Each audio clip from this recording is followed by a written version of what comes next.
Ndimachirone Abudi, welcome back to Sia's Couch. Remember, we're talking about the uncomfortable conversation of money. Money, money, money, money. So, Ndadeko today was going to be talking to us about savings.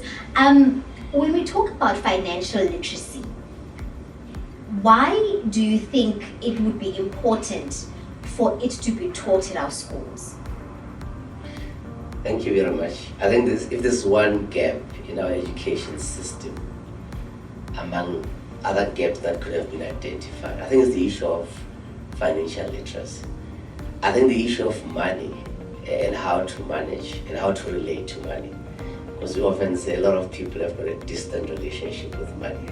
And I think what we need to be thinking about is that at an early stage, there has to be some form of education to implant how to relate, how to deal with issues of finance in our schooling system. I think it's important because it's something that lives with us for the rest of our lives. So money, like they said, is the source of many other things, as well as the source of all things, yeah. It wasn't until I bought my first car that I realized that the first few years I would be paying for the interest and not the actual debt for the car. So explain to us why money can, you said earlier on that a lot of people have a distant relationship with money. What are some of the things that we need to understand about money when we get into debt? Well, I think when you buy any asset, we must understand that certain assets appreciate and certain assets depreciate in value. And I think with every item that you buy on credit, you must always understand that there will be interest charges linked to that debt. So what becomes important is to understand that what is the actual value that you're paying for that item or that you're taking credit for, and what are the interest charges that have been added to that item that you buy. I think you mentioned the issue of a car. Indeed, when you buy a car, you'd find that some people say buy a car on a balloon installment or payment, wherein they basically add more months to the actual installment.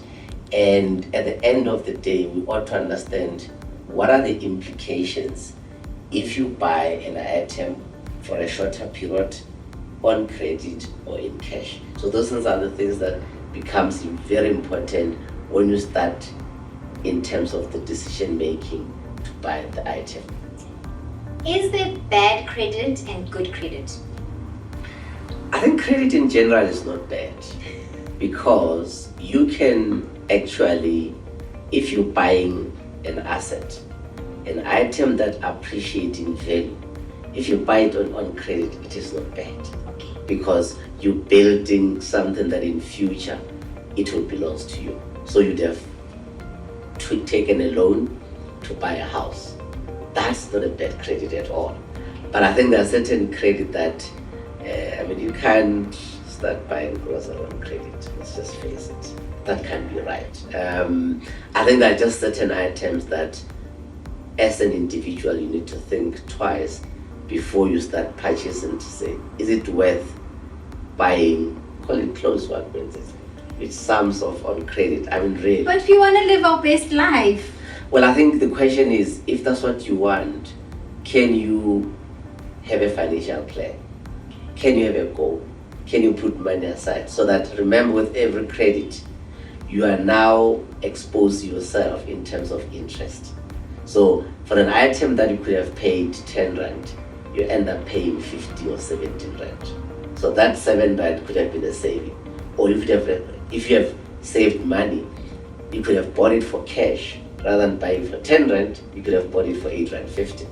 So those are the pros and cons that you need to think about when you start thinking of making decisions in terms of money. I think we all need it, that the clothes standing on our shoulder, speaking sense into our ear every time we want to do something silly and spend money we shouldn't be spending. So when we talk about spending right, can we then talk about saving for someone who's never saved? Does it matter if you have an income, or maybe for young people, maybe getting their allowance from home? But I think there's been, I think, interesting revelations, particularly with students at institutions of higher learning. There's a number of students who get funded by NSFAS. You'd be amazed to see that majority of them, they actually opened their own bank account, where out of that loan that it's supposed to be going towards their studies, that part of what is allowance for food, because in that portion is allowance for food or books, they go and buy all books which they save, or they then start saving on the food, on the meal allowance, then they put aside 200 rand every single month. In a year, you've got 2,400 rand. So that in itself, there are many ways that even if you're not employed, you're a student, you can start savings. What I think the issue is, once you start getting an income, I guess the attitude that we should have as South Africans, that I move from zero to start having something. From that something, can I start putting a little, even if less than 10% of that, and put it into savings? I think you can start savings from whatever amount you get. All what it requires is the discipline around that, and that discipline being led by what is your goal. Having to say, I want to put something aside. It could be for my children, it could be for myself, it could be for some unforeseen circumstances that I want to. If something happens, I don't have to go and borrow money. I can just go into my savings pot and actually use that money. So I think the issue of income should never be used as something that stops you from saving. And the reality is, there are a lot of people who earn a lot of money, lots of money for that matter, they don't save. And you'd find that it's those that actually earn very little that actually save. So the income has got nothing to do with how much you should be saving or saving. Metropolitan says Sisonke, right? Sisonke in this saving thing. Now, when we're talking about all of us, Sisonke, we are all in it. You just mentioned now that people who are low income earners save quite a bit compared to those high income earning people. Can you then explain for our viewers then how do people save when they're struggling to make ends meet? You know, you find some people saying, there's more month at the end of my salary than there is money left. So how then do those people want to save? They want to. The spirit is willing, but the flesh is weak. Yeah. No, I think we must be both willing. I think the important part is that many South Africans, I think 90 plus South Africans, they belong to some form of, call it schemes or collective schemes where they are saving. I mean, they are stokvels. They are burial societies that in themselves has actually become a form of savings. Yes. There are many, I mean, there are clubs where it could be family clubs. It could be people that went to varsity together, a group of friends that they started saving. And we are beginning to see some of these savings actually take an element of being commercialized, whereby they begin to take the money and invest that money into assets. So I think those that do not have any form and they cannot take their monies to the bank, what we have seen is that they would belong to some form of a group or in the community. And I think I've already mentioned one or two of those.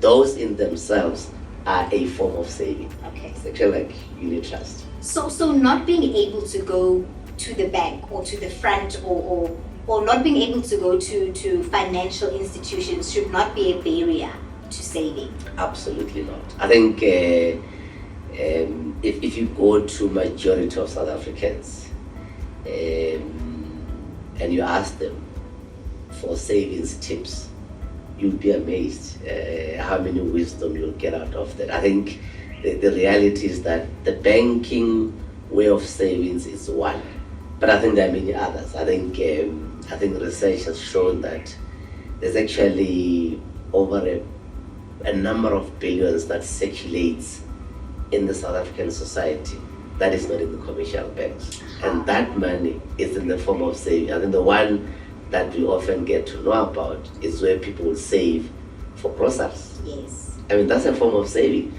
Of course, if you buy 10 kg times 10 of rice, what are you going to do with that? I think we ought to be getting smarter with how much rice can you really eat? Exactly. We need to becoming a bit more smarter around, if we're saving for grocery, do we really have to buy that at what once? Because you find trucks delivering stuff to people's houses, and it's a lot of money, by the way.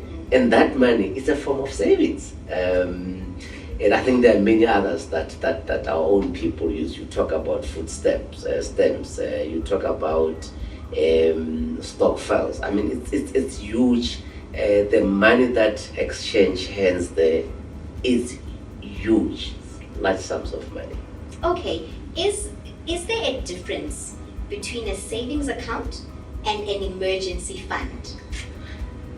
Well, an emergency fund would probably be a pocket in a savings, where you're basically saying, it could be one of the goals why you're saving. To say, I want to save money so that in the case of an emergency, I can access that money. Okay. So it could be one of the pockets within your saving plan that you have. Is it a good idea to have access to your savings account on a day-to-day, or is it better to have, I know there are some institutions that will tell you about 32-day notice, as opposed to just being able to freely move your money on a Well, I day? think the reality is that when this long-term savings and the short-term savings, and I think for short-term savings, in the main, is to be able to access your money as and when you want it. And a lot of people who would have a savings pocket that talks to as and when, at the back of their minds, they've got this issue that in the event that I need to access the money, in the event that there's an emergency, in the event that there's something that just happened, I need to access my money, I should be able to access that money. So it is important that you ought to, majority of people want to be able to access their money as and when they want. Of course, if you want to lock your money for a longer period, that you can do. But of course, you'll then be subjected to the rules that governs that savings. Yeah. Okay. Sir, thank you so much for your time, and that's all we have time for today. So the fact that you have no access to the commercialized way of saving should not stop you from saving. So until next time, we're back on Sia's Couch. Save those randelas.